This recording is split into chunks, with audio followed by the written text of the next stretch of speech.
as you said, I've been involved in the world of wellness for a very, very long time, but I was deeply unwell. And Right. sometimes I call that my foray into health and wellness took a U-turn into wealth and wellness.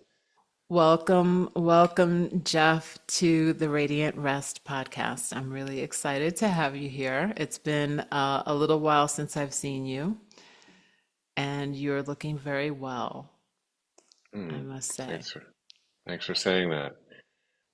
Yes, I reminisce fondly over when I would see you more often, given that we were once neighbors, but we're Yes, we're neighbors of the heart we are still. definitely neighbors of the heart, that's for sure. Mhm. Yeah. So I wanted to start off. I think people may think that it seems counterintuitive to have someone who is the author of a book called Good Stress, The Health Benefits of Doing Mhm. Hard Things, on a podcast about rest and dreaming Mhm. and sleeping. But I feel like it's all connected. And I would love to just hear from you because you have done so many things in the wellness world, some of which I talked about in the introduction. Tell me about the moment that you had your diagnosis. Sure. Well, I backed slowly into it, let's just say. Um, about 5 or 6 years ago, um, I was experiencing the panoply of sort of boring anodyne symptoms of modernity, insomnia, chronic fatigue, the fog of brain, endless irritability, the inability to concentrate, sort of the needless need to constantly check my phone. Those were some of the more kind of psychological presentations. And then if you knew me back then, you might have remembered me with a little bit more cushion around the middle. Um, I had what you might call dad bod, a little extra inner tube of adiposity to cushion my fall, and what my daughters love to refer to as my boobs of man. Um, so those were the more unflattering insults to my vanity. But these are conditions that are so normal in our society that we've essentially accepted them, but they're really quite abnormal if you were to look at the evolution of our species over time. No one had brain fog or chronic Mhm. fatigue or dad bod or any of those things over hundreds of thousands of years of human evolution on the Serengeti or millions of years of hominid evolution before that. But I could easily just write that off, as like, oh, I'm just having a bad day, Tracy. Sorry. Um, but then I put this little disc on my triceps, which is known as a continuous glucose monitor. Mhm. Uh, we will refer to it as a CGM to save time. And that gives you data, a little window into your metabolic health through the proxy of glucose. And lo and behold, I stared into the app, which dutifully gathers that data, and I had a fasting blood glucose of 125 or 130 milligrams per deciliter, which may mean nothing to some people, but to me, that was at the very, very highest end of pre-diabetes and then Mhm. lowest end of diabetes. And I then ran off to my primary care physician. I loved to generally skip those appointments, as many men like to do. We're fine, right? We don't need any help. Um, and she did a battery of blood panels and tests, and lo and behold, I got a chronic disease diagnosis, Mhm. and that was, I would say, a wake-up call. Um, I'd always been interested in health from a perspective of intellectual curiosity, but that really shifted to physical necessity. Mm, And I had to take a really deep and honest inventory of myself. I did what I might call my biopsychosocial intake form on myself. And I had to come to some truths about how I was living and the origin of my disease, and by extension, the origin of why so many people in our society are so very, very sick. mm. I want to touch on something that you said just about people not wanting to go to the doctor or Yeah. receive help, all right? And I find it so interesting because you've dedicated your life to wellness. You've dedicated Mhm. your life to bringing wellness and practices to hundreds of thousands of people over the many different platforms, whether it was Wanderlust or now Commune and whatever else that you might be working on other than this new book. And so you said that there was a wake up call. Was there any part of that wake up call or that deep truth that you touched into that really woke you up around what you felt you deserved to have as wellness and what wellness really meant for you? And why was that different between what you could claim as wellness and what you were offering other people? Mhm. Yeah, well, subsequently to this Satori, there was a lot of, physiological protocols with empirical mechanisms of action, which I am happy to talk to you about in a voice like this. Um, but before all of that really could take place, there was the protocol that sat above them all, which is self-love, really. Hmm. Hmm. Um, you know, so much of my effort in bringing wellness to other people under the aegis of companies like Wanderlust was really actually an attempt to be accepted and to be liked and to be judged through the eyes of others. I mean, I put so much of my self-worth in my identity in what I did at Wanderlust. There he was, the CEO of Wanderlust, growing yoga, democratizing access to well-being, bringing it to the world, all while killing himself. Hmm. Good for him. Sanctifying and celebrating growth at every turn, always at the expense of restoration and repair. Um, and as I did a more honest inventory of myself, I realized that a lot of the origin of this behavior came from my childhood, from trying to fit in. I moved around sort of very peripatetically as a kid. I was very overweight. My parents were moving me into new countries and new schools and new languages, and I found myself kind of endlessly squirming my way into new cliques of friends. And as you well know, people, but particularly children, will always sacrifice their authenticity for the sake of connection. And I was that kid who would essentially do anything to be liked. And I carried that psychological, spiritual rucksack, if you will, into my adult life. And part of my transformation, if you will, sounds a little grandiose, but was a realization that I wasn't that story that I endlessly told myself about myself, that I wasn't just this fat kid who was dying to be liked, who would do anything to be accepted, and whose fate was written in his genetic stars. Mm. That change was not only possible, but all that is available to people, including me, and that I had a degree of agency over that change. And this, before the physical transformation could occur, that spiritual and psychological transformation had to reify. And a lot of this was anchored in my study and my curiosity around Eastern thought, this notion that we are impermanent, Yeah.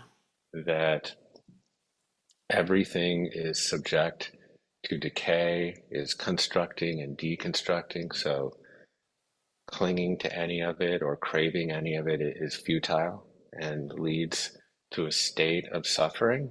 I mean, that can also be very faithfully applied to the human body as I started to kind of bridge mysticism with medicine, if you will, Mm. and open up the hood on my own organism.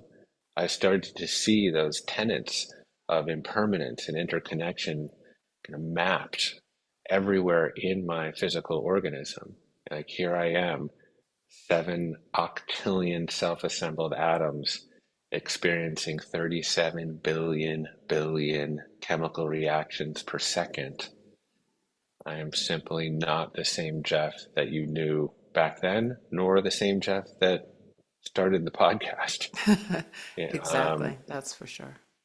and really embracing that and understanding that I have some degree of agency over the of that change was incredibly empowering and then set me off on my journey that was then full of more kind of tactical behaviors. So what was the first change that you needed to make that you were I know you have, because you are this wellness I don't even know what I want to say about what you are in the wellness world. Um, but you definitely have access to so many different people, so many different leaders, so many different doctors. How were those relationships helpful for you in the journey alongside of whatever other medical care that you were getting or advice that you were getting? They were essential. I mean, it's really everything that I say and do at this juncture is really a distillation of the most brilliant people that I've met, you included in that group. I mean, for years I've had the really unique position to be sort of a sponge, if you will, Mm. and absorb so many different modalities and mushrooms and pills and praxis and kooky techniques and sift through a lot of grift, candidly. But through really that marination and a tremendous amount of me search, uh, I've been able to codify and synthesize different ideas that I think are essential to health. But yeah, it's, Mark Hyman and Casey Means and Sarah Gottfried and all of these, you know, monuments of functional medicine were so generous with me with their information and shepherded me through this massive learning curve. Mm. And I used to quake at the sight of a white coat, and now I almost want to wear one. Um, and I really owe it to these Mm. people. Now, taking your own advice is a certain form of wisdom, right? Yes, absolutely. Um, and as you said, I've been involved in the world of wellness for a very long time, but I was deeply unwell. And Right. sometimes I call that my foray into health and wellness took a U-turn into wealth and hellness. Um, but a lot of that was really based in my inability to be honest with myself, Hmm. and and I had a lot of help. What a blessing that is. Um, and just from knowing a bit about your book, it also feels like there was an undercurrent of one theme that seemed to run through everything that you learned, which is this idea that convenience kind of undermines our biology. And Mm, so, as a rest teacher, I also look at the invention of the light bulb as something that completely shifted our connection with nature and our connection with our natural rhythm. So, I would love to hear what you have to say about convenience and how it's undermining our health or our desire for convenience. yeah, we can sleep when we're dead, right? Right. I don't know who to attribute that to, but maybe Thomas Edison, not sure. Um, yeah, I mean the light bulb is a great example of innovation that has made our lives more quote unquote productive on some level, but has really hijacked our biology. I could say the same for the invention of air conditioning or the invention of central heat, or really at this juncture, the digital thermostat or DoorDash, or the single family home, or comfy big padded plastic vinyl shoes, or really just the portrait of Jeff at 8:30 p.m. reclining in a lazy boy chair, ordering Chick-fil-A on his phone while binging Netflix in a thermoneutral environment controlled by a digital thermostat. I mean, that is so common. And it appears to be a delicious way to spend a Friday night. And I can't say that I've never done it. I can't say that I've never binged Netflix into the evening.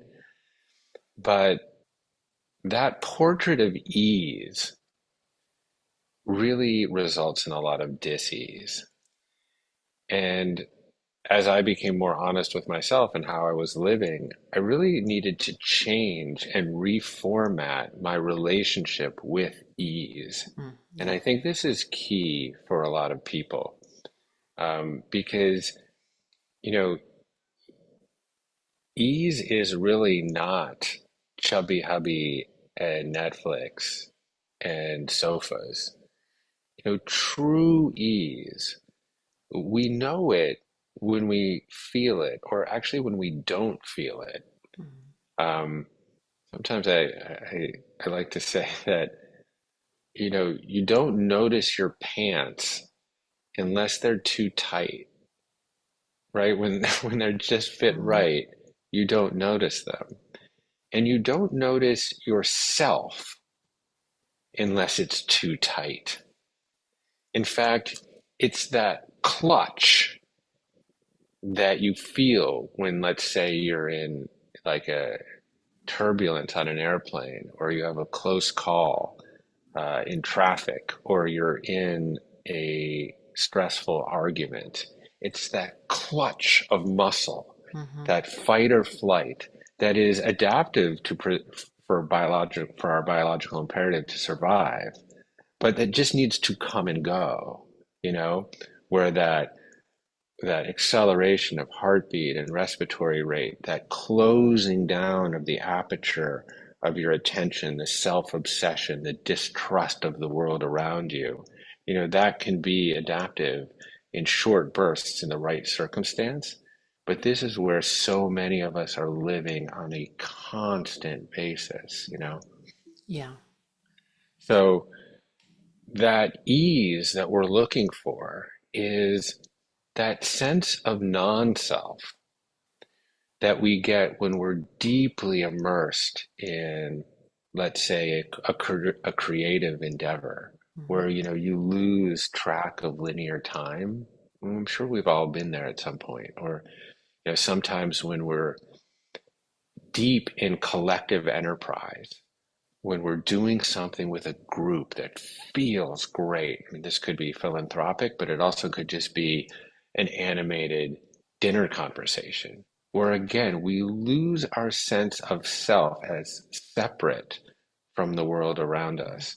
I mean, sometimes this is attributed or ascribed to flow state during athletic performance, Yeah. right? So, Being in awe in nature also brings us into that place, right? Where we suddenly realize that we're just part of nature and we lose that identity. Totally. You know, I'm not Roger Federer, but I'm a pretty good tennis player, and there are moments where I glimpse that state where I intuitively know where my opponent is going to hit the ball before he or she even hits it, right? That I'm not Jeff anymore. I am the entire experience of tennis. And this is the real ease. This is the real ease. I mean, we know it like when we taste it, right? We know what the ethylene gassed tomato that we buy at the supermarket tastes like. It tastes like water and cardboard, right? But we also, if we're fortunate, know what that luscious, Yeah. juicy, ripe, faking tomato tastes like when we grow it in our backyard. And that doesn't come for free. That comes with a degree of inconvenience. We had to make the soil just right. We had to grow the seed. We had to provide enough water. We had to prune the leaves. And through that bit of discomfort and inconvenience, we get something absolutely magical and fantastic. Yes, and I think it's also fair to say that there are people walking this earth who have never experienced this quality of ease that you're Mm, speaking about, hmm. and may not even know that it exists. So this That's a is fair. also a call to kind of examine why and how those small moments of ease can start to come into our lives when we don't have the ability to stand on top of a mountain and look over a beautiful vista. Um, so I just wanted to name that because I think it's important because the world, as I see it, is keeping us in this constant state of distraction, right? We're constantly hypervigilant. We have so many things coming at us at all times that sometimes we need to turn it all off in some way.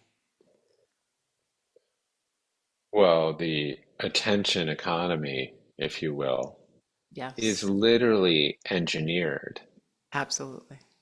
for amygdala hijack. Yeah. It is essentially algorithmically preferenced to keep you in a state of fight or flight where all you feel is that clutch that then underwrites self-obsession and distrust. Yeah. And this is, of course, where we need to flex what agency we have. And, you know, I'm not a big proponent of free will. We don't choose our parents, um, for better or worse. We don't choose the country or the political system or the religion or even the era that we're born in. We don't necessarily control all prior causes. Luck and serendipity seems to be well out of our hands, but we do seem to be able to focus our attention moment to moment. Hmm. Yeah. And this is where I believe that we have a degree of free will and agency, such that then we are creating the prior causes that begin to build the scaffold of our life. And this is why, you know, the teachings that you bring to the world are so critically important. This idea of rest or meditation or practices like single pointedness of mind or certain forms of breath work that can bring us into the here and now, that can open our eyes to the mutually interdependent web in which we live, that can pull back the curtain on the illusory self, that can help us de stress, that can help us feel less anxious, that can help us not identify with feelings and thoughts and emotions. I mean, every experience of reality is had through that prism of our mind. And in order to really have a life of true ease, we now need to practice. We need to self-impose these practices in a world that is engineered for distraction. So, how are convenience, distraction connected? And how do we build resilience? Because we need to be resilient, Hmm. especially Well, for our health, right? Yeah. yeah. Well, just the intersection or the Venn diagram between convenience and distraction. I mean, just pick up your phone, you know, Right. Yeah. right? So click on anything, right? That's geared around sensationalism and scandal and hyperbole to essentially commodify your attention, productize it, capture it for a moment, serve you up some form of advertisement generally, and then have you click out within the first paragraph, right? And then you're into something else. And Hmm. your brain does this little, cost benefit analysis and said, oh, yeah, there's some more figs on that tree over there, metaphorically. I'm clicking out of this too. And now I'm clicking out of that. And now I'm going to buy this over on Amazon. And now I'm going to order up some food. And all of these, what we, what seems to be on the surface convenience is really actually, it's weaponizing. It's the weaponization of convenience, truly, is what it is. And so this is why, you know, through a whole series of different forms of protocol that I call good stress or eustress, sometimes they're called adversity mimetics. This is why now these practices are so key to taking back our attention and building resilience. And, they're not that wacky or esoteric. They really just mimic the conditions in which we evolved, really. I Right. mean, we evolved over hundreds of thousands of years with a degree of Paleolithic stress, right? So, we had to endure periods of food scarcity from time to time. Now we call that fasting, right?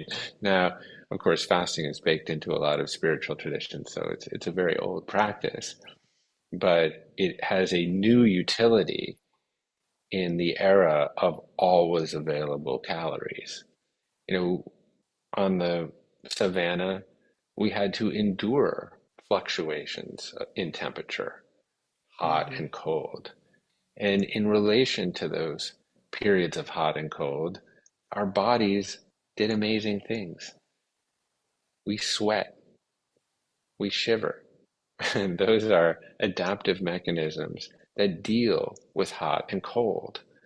And when we get hot, it unlocks a whole variety of longevity pathways and proteins and different molecules in your brain that actually lead to greater neural function and etc. The same thing is true when we get very, very cold. It upregulates metabolic function. It releases dopamine over a protracted period of time. But really, what happens there is that we become resilient because we have to move our bodies back into balance. And that's a form, it's an interesting approach to resilience because sometimes I think resilience is defined as like, well, nothing can touch me, you Hmm. know? Yeah. But actually, I think a more refined definition of resilience is the capacity to always move back to center. And it is quite amazing. The body, left to its own devices, is very, very engineered for fostering what we physiologically know as homeostasis. So, right, we get Yeah. cold, our body warms itself back up into the little Goldilocks zone of 98.6. We get hot and then we find the warm porridge again of 98.6 through sweat. And there's so many different examples of how that works.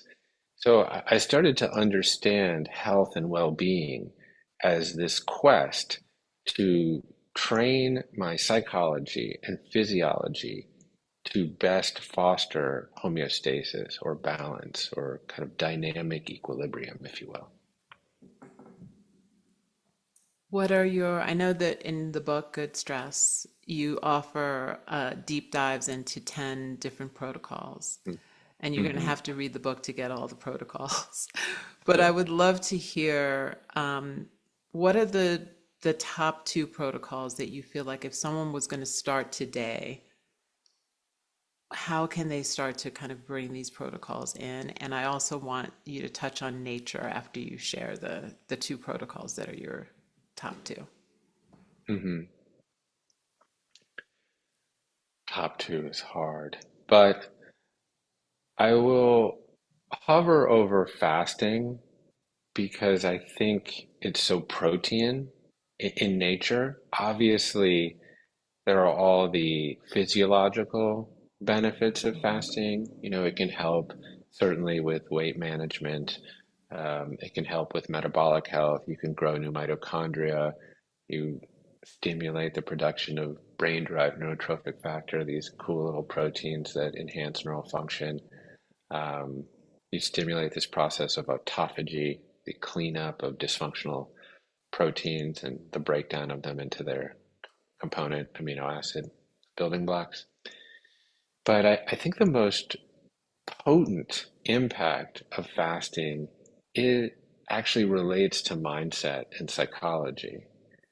So I adopted a 16-8 protocol in which I consolidated my consumption of food into an 8-hour window. And that's not for everyone. I think women who are cycling want to be really smart about fasting, for example. Seems to Mm-hmm. be better in the follicular phase as you're kind of ramping into ovulation. But just as a broader concept, fasting, I really became, I guess I would say, a disciple in a way to that practice. Um, but just because I didn't eat after 6 p.m. didn't mean that I didn't get hungry at 9 p.m. Um, but because I was a disciple to the practice, I couldn't mindlessly meander over to the larder and just grab some crackers and cheese. I actually had to examine and witness the nature of the hunger itself and untangle whether or not the origin of that hunger was a biological need or an emotional or psychological desire. And of course, Tracy, like 99.999% of the time, I was just simply eating my feelings, Mm. right? There's enough stored energy, warehoused fat on my body to make it through many, many, many weeks. It wasn't really a biological need. You know, my hunger and the knee-jerk reaction to then go satisfy that hunger in the refrigerator was generally because I was bored or things weren't going well or I was tired or someone insulted me on Instagram or there was some financial hardship or some sort of chaos at work and I could address that feeling of discontent with calories, generally calories engineered to hit my bliss point and give Mm-hmm. me temporary reprieve through a spritz of dopamine, right? Right. But of Yeah. course, we know that that's ephemeral. And this is to just go off ramp for a second. I think this is really core to the obesity epidemic that we have is this combination between always available, shelf stable, nutrient deficient calories and psychological dysregulation. the fact that those two exist together at the same time allows us to eat our feelings. And this is what I was doing. And by adopting a fasting protocol, I had to find that space between the stimulus, the hunger, Right. and the response, the traipsing to the refrigerator. And of course, in the great Viktor Frankl spirit, in that space was a choice. And Yeah. in that choice was my freedom and liberation.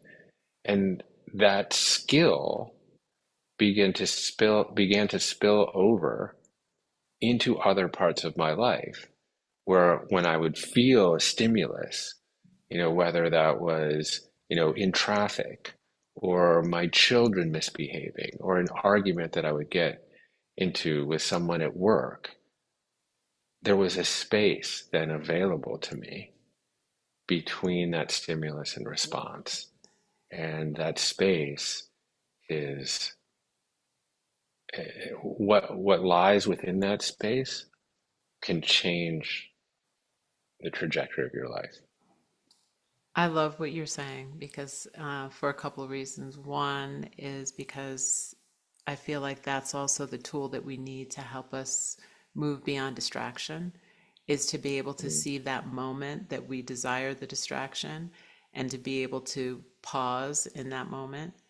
And I had a teacher at one point who used to call this seeding the gap, where you would have this gap of what you're calling space, and then you would place something that was, mm, uh, you know, going to move your life forward in that space, right, in that gap. And at the same time, it's the space that Yoga Nidra brings you to. mm, It's that spaciousness that allows you to really kind of reconfigure your entire life with an intention in the right space and in the practice. So how did this lead you to, because I think the last time I saw you in person, you still had your glucose monitor, and I mhm, think you had told me that you had lost 60 pounds mhm. and you were feeling great. It felt like your life had completely shifted. Yeah. Well, it's process, right? We're not product, so we're a dynamic form, and I'm happy to report that my trajectory is still on an upward spiral, and those are available. Health is not just a downward spiral. Um, I still wear the CGM, mostly Hmm. for Hawthorne effect. It's just I behave differently under observation, even under my own. Fair It's a little enough. meta. Um, and it keeps me disciplined when I have to be.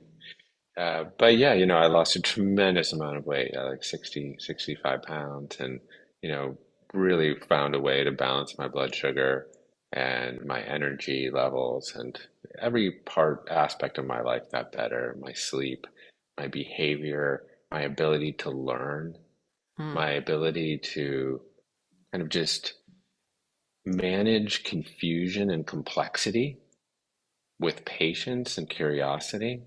mm. That was That's huge. real. That's great. Yeah. Um, because if you're going to be curious and you want to learn, you really need to embrace mistakes and be unafraid of mistake making. And I really started to look at making mistakes as just as a great sign of growth, but growth in the best possible way. And I started to think about it in terms of nature. Like, nature is a perfect architect, but a very imperfect carpenter, right? So Mm, biologically, we call those mistakes mutations mm, or single nucleotide polymorphisms in humans. And sometimes those predispose us to disease, but sometimes they're adaptive. yeah. And this is how we actually evolve, is nature selects for our mistakes and we iterate and we become better. And that is also true on the individual human level. And that's why I really don't know what word is going to come out of my mouth next, but I trust in myself and I know that I will make mistakes. But every once in a while, in one of those mistakes, there will be some gem of wisdom or something that I trip over that unlocks kind of the next level of understanding. And I would never have had that patience or that warm embrace for mistakes and really trusting myself in that way, 5 or 6 years ago. Mhm. Tell us about another protocol. Sure.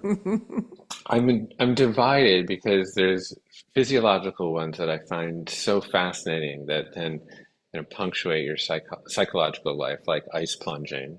Mm. But then there's also sort of diving into the ice bath of stressful conversations. So I'll let you pick. Let's go Which for one the would you prefer? stressful conversations. Okay, yeah. As my kind of physiological health began to improve, I started to apply this concept of adversity to my psychosocial life. And in 2020, we may have talked about this personally before, but I ended up having a series of 26-hour-long Zoom conversations with people that disagreed with me. Mhm. And as a people pleaser, that was really difficult for me. Just to set a little context, I was writing a newsletter to the commune database, and I was tackling a lot of very incendiary issues in the year of 2020. You may remember that year. There I was I do. plenty of incendiary compost. Um, and, over 2,000 words every Sunday, I would have a turn of phrase that would not sit right with someone. And they never hesitated to let me know because I attached my personal email to those missives. And on Monday morning, I would get a deluge of opprobrium in my inbox, and I would challenge people to have a Zoom call with me. And mostly that would make people disappear. I called that my great David Copperfield routine. But 26 people took me up on it, and I had to build a protocol around having stressful conversations. And it was so interesting. It was potentially the biggest period of personal growth in my life. Um, so the first thing I had to do was build my psychological immune system. Mhm. I was very susceptible to insult. I would get incredibly defensive. Mm. And this is not to absolve bad behavior or neglect or abuse or racism in any way, but a certain level of exposure to insult actually built my psychological immune system the same way that you build your physiological immune system. A certain amount of exposure to pathogens like bacteria and viruses, you build antibodies that essentially neuter uh, those insults. And over time, I just began to be a lot more stoic and unflappable in the face of recrimination. And I actually started to look forward to it as an ability or as an opportunity, I should say, to engage. Mm. And and I was working on a lot of emotional regulation techniques. So, I would come into these conversations with people fairly untriggerable and very, very calm and kind of from a polyvagal theory perspective, very kind of ventrally vaguely activated, if you will, like alert, but very calm. And I would really focus on creating a set and setting of trust and safety such that once we began these conversations, people really felt a sense of attunement and coherence, even if they really didn't agree with something that I had written or said. And it was so interesting, Tracy. I mean, once these conversations started, I basically was in receipt of like 45-minute to hour-long biographies of people's lives. Mm, It wasn't about the issue. It wasn't about QAnon or the vaccine or George Floyd or COVID or Trump or whatever. It was about people being seen and heard, really. mhm, mhm, They told me about their ailing dogs and their kids leaving for college and their broken relationships and their sick parents. Most of the time, we didn't even get around to talking about the issues that had initially put us at loggerheads. And, I got really good at active listening, at listening to understand and not to respond, at seeking connection and not really seeking agreement or solution, mm, of not rebutting, but instead of reiterating the best parts of someone else's opinion or position. I mean, that was an incredible personal growth opportunity to do that, but it also fortified a lot of my opinions because I actually had to listen and consider the best part of someone else's position. I mean, how often do we do that? Pretty rarely. not very often. Yeah. And I came out of this experience in 2020 with a whole Rolodex of frenemies. I mean, we didn't agree per se, but we found a level of common humanity that transcended kind of political differences. And that led to moderating a summit between Palestinian and Israeli students that my mom and I facilitated last fall, where we brought a number of Palestinian student leaders from Brown, Columbia, and UCLA, and a number of Israeli student leaders from the same schools to our place in Topanga Mm. and had a 5-day summit of exchanging narrative and active listening and finding connection. And then on the other side of that, like some very, very cathartic, moving experiences associated with that process. But on the other side of that process, then being able to dig in and roll up our sleeves and draft political structural solutions for seemingly very intractable problems.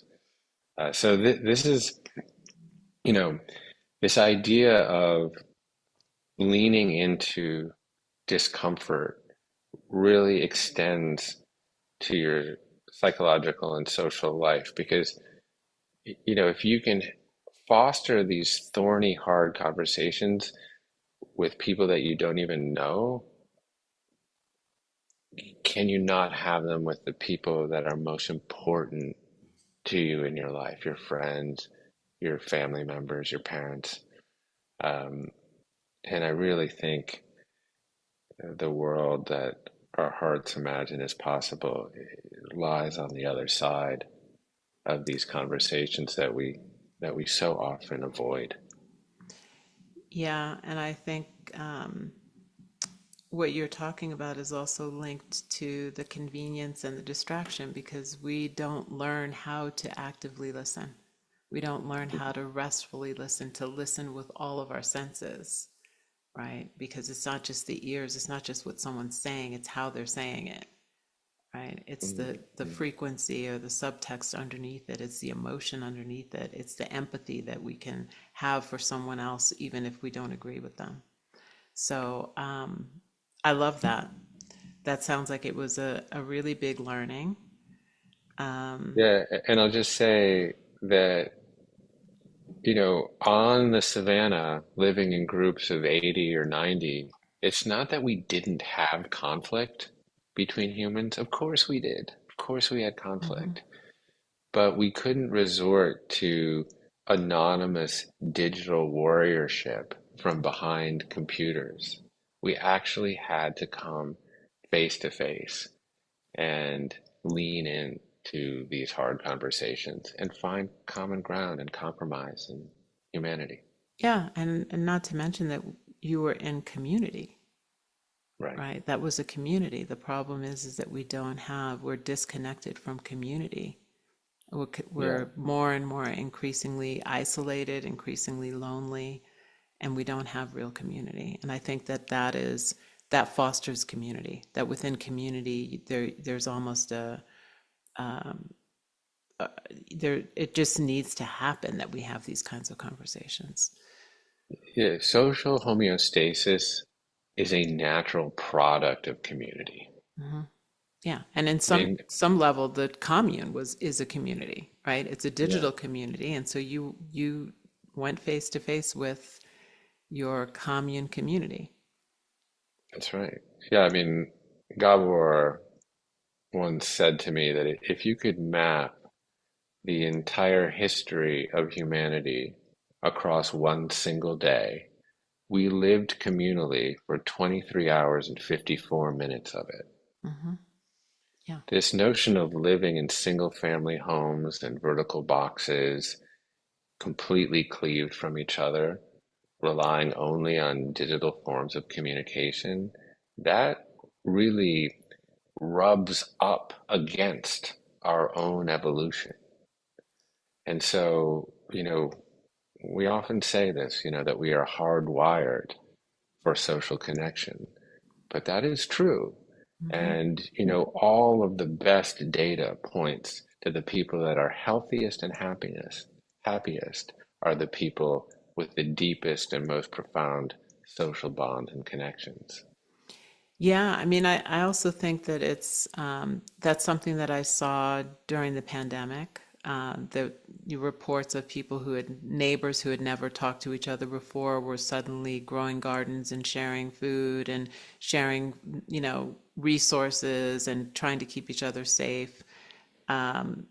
So, and I do think that with the world in the way that it is right now, with all the things that are happening in the climate, we're going to see more and more of that. The community is going to save us. It is the only Mm, thing that's going to save us. mm. Yeah, I agree. Um, and getting back to what is actually local and there and true in your life. Hmm. I mean, I don't want to say that Washington politics, for example, is not important because what does happen there can trickle down and impact our lives. But it is also equally important to remember that life is just right here. It's my neighbors, it's where Yeah, I shop, it's where I drop my kids off for school. There is so much impact and emotional satisfaction and social connection to be had really in your local place. And I think it is so easy to get kind of lured into sort of the death trap of the distraction of the news. Again, I do believe that people need to be civically engaged, but absolutely. Yeah, but you do need to to find that proper balance in your life. yeah, there needs to be a balance. Wow. What is your hope for this book as it's about to go out into the world? Yeah, it's funny. I was talking to my friend Paul Hawken, who is a really mentor and a wonderful human environmentalist and author. And I asked him the same question, and he was like, Jeff, I'm not so concerned with success, but I'm petrified by failure. And I think there's a level that authors, I'm sure you can relate to it on some level, is that you want to be all here, all now, and throw your entire passionate self into the work that you create and have a certain non-attachment to the outcome and the result of it. Yes. And yet, at the same time, you want the opportunity to put yourself through that same hell all over again. So it has to be just successful enough. Um, But that's just very selfish and personal. I love to write, and I'm working on a book about parenthood, which is just a delight to to immerse myself in. So I hope to have that opportunity. But I think, for me, creating a fossil record um, is tricky because we're always growing and changing. And there's sometimes I look into the book and be like, oh, I don't know if I still agree with that. But I think the overarching message that change is available to people, Yeah. and that you aren't the story that you tell yourself about yourself, really. And that's a message that's empowering, and I believe very flexible, because it's not just all about biohacking and escape velocity and living forever. Mm. It's about confronting all of the obstacles of the human condition, like freedom from the fear of death. How about that one? Hmm. You know, can we, lean into that discomfort, Well, you know? that's the ultimate discomfort. I mean, both of us and anybody who's listening to this, we're closer to dying now than when we started the podcast. Unless I reverse my biological age. And No, so, but this is, yeah. yeah, this is something that I think a lot about, but I want to feel it too. Cognitively, I've been able to tackle some of the issues related to my inevitable demise. Um, I'll send you a practice from my last book, The Luminous Self, which is called The Fire of Time. And it is a mm, real time meditation on death.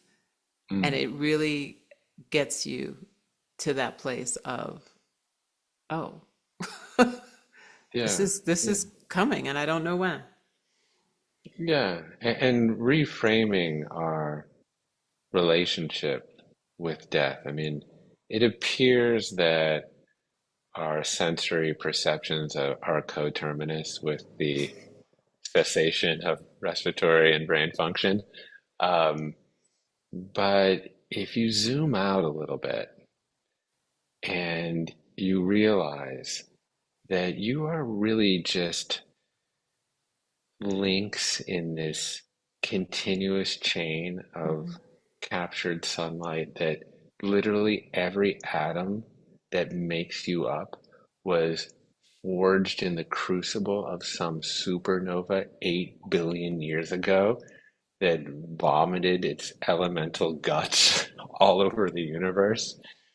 And those same atoms of oxygen and carbon and hydrogen and Mhm. phosphorus formed bacteria, and then archaea, and then reptiles and woodpeckers and bears and Lao Tzu and Buddha and you and me.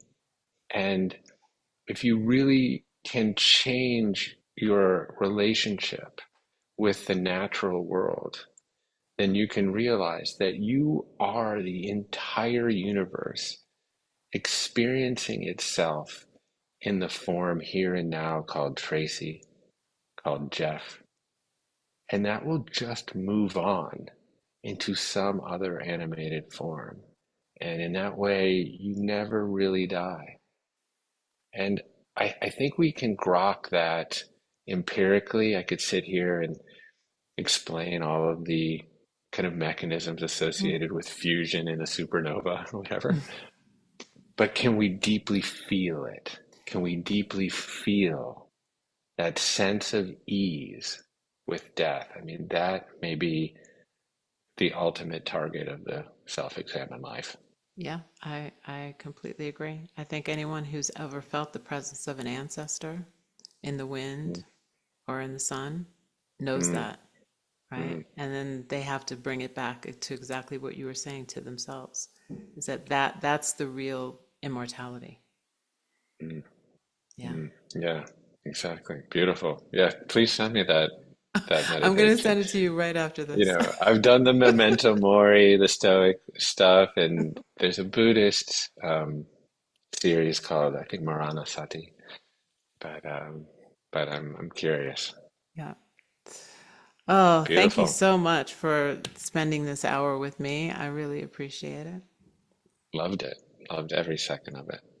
It's great to see you. And tell us when the book comes out and where we can get it. Are there any book clubs happening? What should we know? Oh yeah.